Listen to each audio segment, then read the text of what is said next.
warahmatullahi wabarakatuh. Saya Anis Rahmi. Pada kesempatan kali ini saya akan mengulas mengenai Mahkamah Internasional.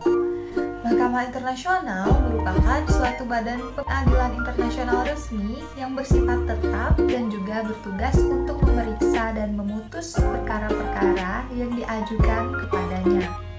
Mahkamah Internasional ini terdiri dari 15 orang hakim yang dipilih oleh Majelis Umum yang berdasarkan kemampuan atau kecakapan mereka dan bukan atas dasar kewarganegaraan mereka. Mahkamah Internasional atau The International Court of Justice atau yang biasa kita sebut dengan ICJ ialah organ utama lembaga kehakiman PBB yang berkedudukan di Den Haag, tepatnya di Belanda.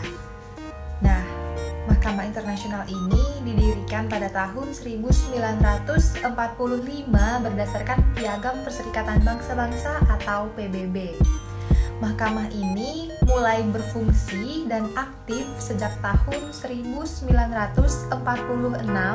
sebagai pengganti Mahkamah Internasional Permanen atau Permanent Court International of Justice. Nah, next kita akan membahas mengenai komposisi Mahkamah Internasional.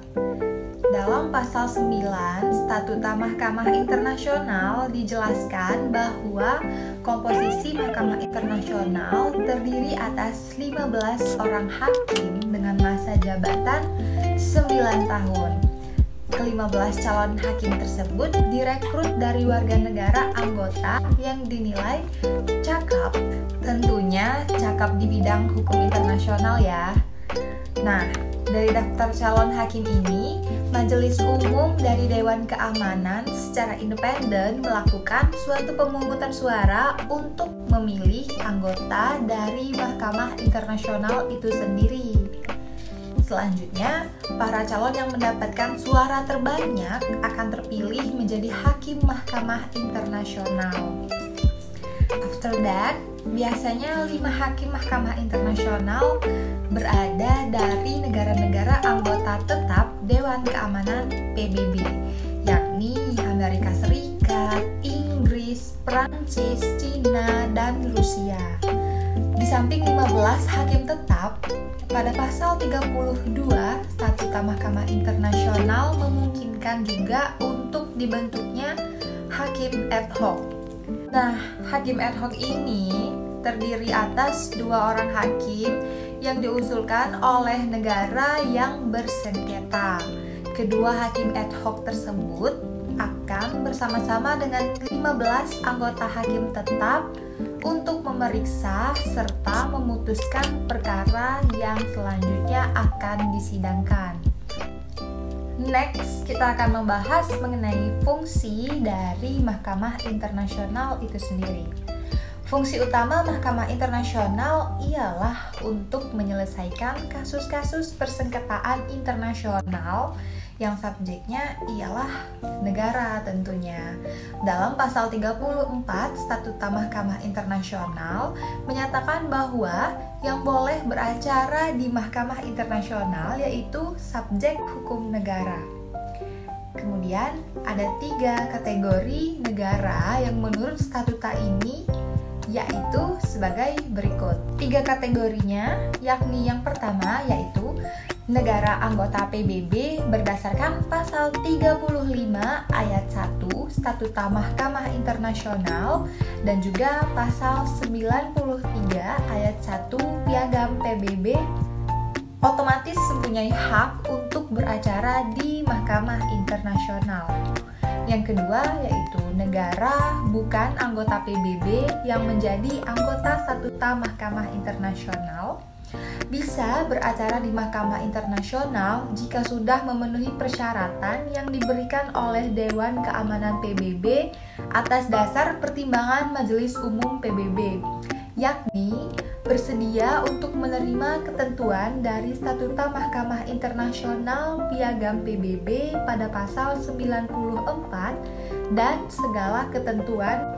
Yang ketiga yaitu negara bukan anggota Statuta Mahkamah Internasional. Kategori-kategori ini diharuskan untuk membuat deklarasi bahwa akan tunduk kepada semua ketentuan Mahkamah Internasional dan pada Piagam PBB pasal 94. Oke, next kita akan membahas mengenai tugas-tugas dari Mahkamah Internasional. Mahkamah Internasional mempunyai tugas-tugas sebagai berikut. Yang pertama, yaitu bertugas untuk memeriksa perselisihan ataupun sengketa antar negara-negara anggota PBB yang diserahkan kepadanya. Yang kedua, yaitu bertugas untuk memberi pendapat kepada Majelis Umum PBB tentang penyelesaian sengketa antar negara anggota PBB tersebut. Yang ketiga, yaitu bertugas untuk mengajukan kepada Dewan Keamanan PBB untuk bertindak terhadap salah satu pihak yang tidak melaksanakan keputusan dari Mahkamah Internasional. Yang keempat, yaitu bertugas untuk memberi nasihat persoalan hukum kepada Majelis Umum dan Dewan Keamanan PBB. Next, kita akan membahas mengenai kewenangan dari Mahkamah Internasional. Yurisdiksi atau kewenangan yang dipunyai oleh MPI untuk menegakkan aturan hukum internasional, yaitu memutus perkara terbatas terhadap pelaku kejahatan berat oleh warga negara dari negara yang sudah meratifikasi statuta mahkamah. Selanjutnya, pada pasal 5-8 statuta mahkamah menentukan 4 jenis kejahatan berat, yaitu sebagai berikut. Yang pertama, yaitu kejahatan genosida.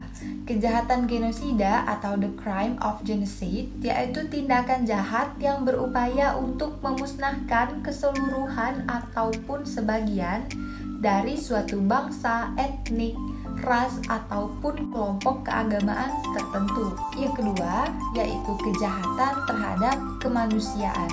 Kejahatan terhadap kemanusiaan atau crime against humanity, yakni suatu tindakan penyerangan yang luas atau sistematis terhadap populasi penduduk sipil tertentu. Yang ketiga, yaitu kejahatan perang. Kejahatan perang atau war crime, yakni meliputi beberapa hal seperti berikut. Yang pertama, yaitu tindakan berkenaan dengan kejahatan perang, khususnya jika dilakukan sebagai bagian dari suatu rencana atau kebijakan, atau juga sebagai bagian dari suatu pelaksanaan secara besar-besaran dari kejahatan tersebut. Yang kedua, yaitu semua tindakan terhadap manusia atau hak miliknya yang bertentangan dengan Konvensi Jenewa. Misalnya, seperti pembunuhan berencana, penyiksaan, eksperimen biologis, menghancurkan harta benda, dan lain-lain. Nah, poin ketiga yaitu kejahatan serius yang melanggar hukum konflik bersenjata internasional. Misalnya nih, seperti menyerang objek-objek sipil yang bukan objek militer, membombardir secara membabi buta suatu desa, atau penghuni bangunan-bangunan tertentu yang bukan juga objek militer. Selanjutnya ada kejahatan agresi. Kejahatan agresi atau the crime of aggression, yakni tindak kejahatan yang berkaitan dengan ancaman terhadap suatu perdamaian. Nah, mungkin itu saja paparan singkat mengenai Mahkamah Internasional yang telah kita ulas secara bersama-sama, dan semoga kedepannya dapat menjadi ilmu yang bermanfaat untuk kita semua. Terima kasih. Wassalamualaikum warahmatullahi wabarakatuh.